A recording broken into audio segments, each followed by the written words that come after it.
Hey everyone, it's Lexie. So in today's video I'll be sharing with you all of the books that I ended up reading in August. So August was a really good reading month for me. I read a total of 6 books and all of them were all very big. So I was very pleased about that. But August in a month in general was really good. I finished up at my one university and I transferred over to another one, which I'll have a video coming up very soon, so keep your eyes peeled about that.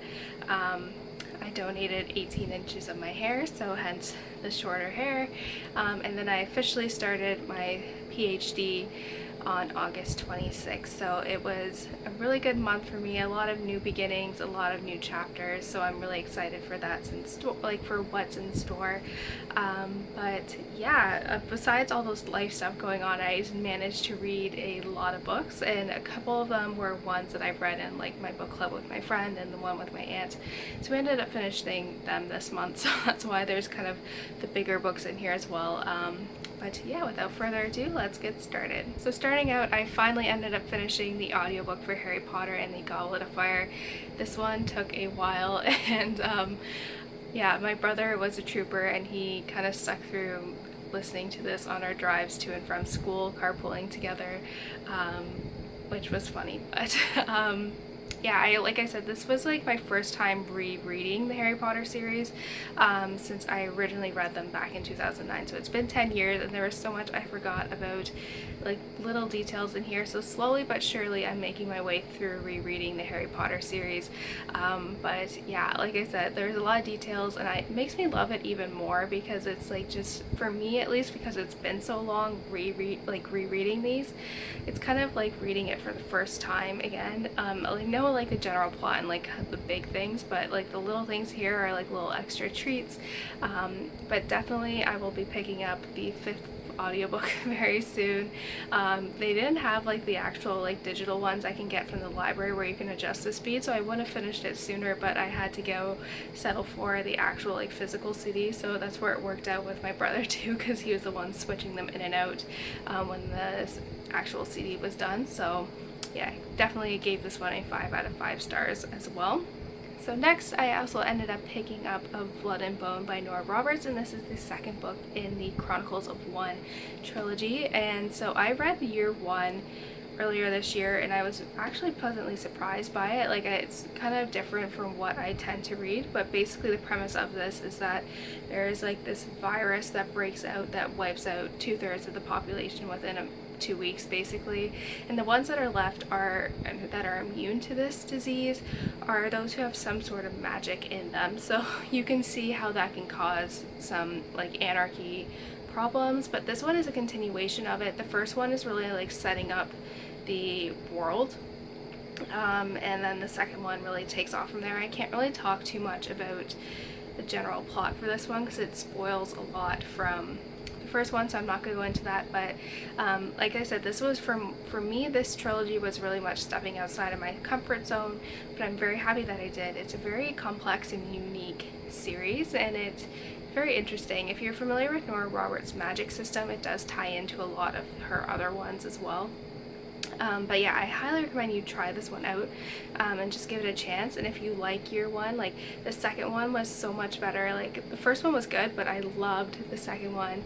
I really love the direction this series is going, and I already like put the third one on hold at the library, and it doesn't come out until like mid-November, and that's how excited I am for it, because I'm like, oh my goodness, I can't wait. Like, I'm really interested to see how this trilogy concludes. But obviously I gave this one a 5 out of 5 stars, and I highly recommend you check this one out. Like for me, like I don't really gravitate towards fantasy that much, and this one like has some sci-fi element to it as well, but like I said, I'm pleasantly surprised, and like it's so good. Like, just give it a try. I promise you guys will really like it. So next, I ended up rereading Dance of Thieves by Mary E. Pearson in preparation for Vow of Thieves coming out this month, and so I was so excited for this one to come out. Like, I love the Remnant Chronicles, and this is like the spin-off duology. So I was very sad that this duology was ending, but I really like it. It takes place 6 years after the events of the Remnant Chronicles, and that's really all I can kind of say. But it follows Cassie, who is part of the Rattan, who is part of the, like, it's basically the Queen's elite guard, and she is sent out on a task by the Queen to, I'm not even gonna say, but she ends up running into Jace, who is kind of like the mob who is in charge of this town, and one thing leads to another and all this other stuff happens. But I really love this duology. You have to read the original Remnant Chronicles to kind of understand the general background in this one. But like I said, I really love it. I love these covers too. But I like this one. This duology lived up to all of my expectations. I love them both. I feel like the sequel in particular did a really good job at kind of concluding everything, but it also left some things open-ended. Like the last chapter, I was like, wait a second. Like the last chapter is literally like half a page, and I was like, so there's definitely going to be like another spin-off of the spin-off, so I'm very interested to see how that evolves. But this is probably one of my favorite fantasy series of all time. I love it. It's so good. Like, I can't really talk too much about the plot in here, so that's why I'm kind of being a little vague, but read the Remnant Chronicles, they're really good, and then read these afterwards because they're just like amazing. And I forgot to say, but I gave those obviously a 5 out of 5 stars. Next, me and my aunt finally ended up finishing Resistance Women by Jennifer Chiaverini, and I have very mixed feelings about this one.